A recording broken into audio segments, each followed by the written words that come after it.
আসসালামু আলাইকুম। আমি doctor Abu Bakr Siddique, Monima homeo complex, Mohammadpur, Dhaka. আমি যে বিষয় নিয়ে কথা বলবো তা হলো থ্যালাসেমিয়া রোগ হয়েছে কি না কীভাবে জানবেন, অর্থাৎ আপনার বাচ্চা বা আপনার সন্তান থ্যালাসেমিয়া আক্রান্ত হয়েছে কি না, এটি আসলে কি কি পরীক্ষা বা প্যাথোলজিক্যাল কি সাইট জানলে আপনি বুঝতে পারবেন যে আপনি বাচ্চা থ্যালাসেমিয়া আক্রান্ত।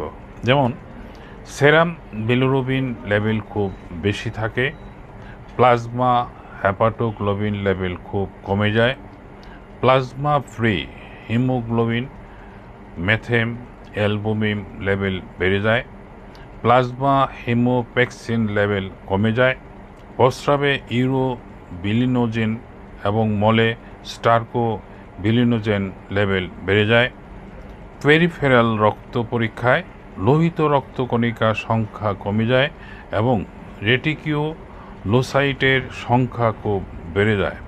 রক্তে সিকেল সেল, ফেরোসাইট, এলিপ্টোসাইট ও টার্গেট সেল ইত্যাদি পাওয়া যায়। বোন মেরু পরীক্ষায় দেখা যায় এরিথ্রয়েড হাইপারপ্লাসিয়া, মাথার হাড়ের ডিপ্লয়িক স্পেস বৃদ্ধি পায় এবং বনিট্রে বিকুলি অনেক সময় দেখতে পাওয়া যায়। লম্বা হাড়ের ভেতরের গর্তে চওড়া হয়ে যায়।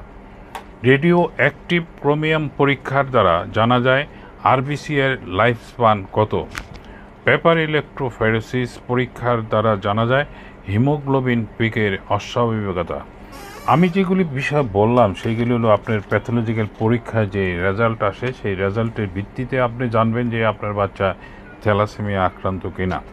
এছাড়া কমন যে লক্ষণ যে বাচ্চার, সেটা হলো আমি এই লক্ষণের আলাদা কিছু ভিডিও দিয়েছি, তারপরেও বলছি যে প্রথম কমন যে লক্ষণ সেটা হলো যে রক্ত স্বল্পতা দেখা দেবে, যে মুখটা ফ্যাকাশে হয়ে যাবে এবং প্লিহা বা স্প্লিন বড় হয়ে যাবে, লিভার বড় হয়ে যাবে এবং একসময় হয়তো জন্ডিস দেখা দিতে পারে বা খাবারে অরুচি চলে আসতে পারে, হালকা জ্বর থাকতে পারে।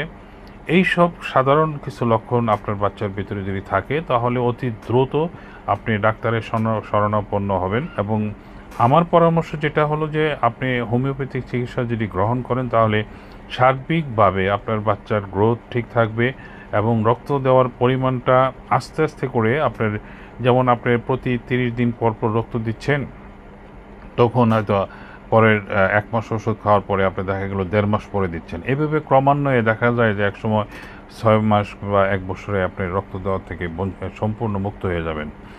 এছাড়া আপনার যেটা হয় সেটা হলো যে অ্যালোপ্যাথিক চিকিৎসা হয়তো রক্ত দেওয়ার পরেও দেখা যায় যে নানান রকম জটিলতা দেখা দেয়, শরীরে আয়রন জমে যায় এবং গ্রোথটা ঠিক মতো হয় না। কিন্তু হোমিওপ্যাথিক চিকিৎসার যদি ট্রিটমেন্ট গ্রহণ করেন তাহলে আপনার সেই লক্ষণগুলি বা সেই অসুবিধাগুলি দেখা দেয় না। আপনার বাচ্চা অন্য 10টা বাচ্চার মতোই বৃদ্ধি পাবে এবং সব খেলাধুলা, পড়াশোনা সব স্বাভাবিক থাকবে, এটাও নিশ্চয়ই দিতে পারি। আপনার সুস্থতা কামনা করে এখানেই শেষ করছি। আল্লাহ হাফিজ।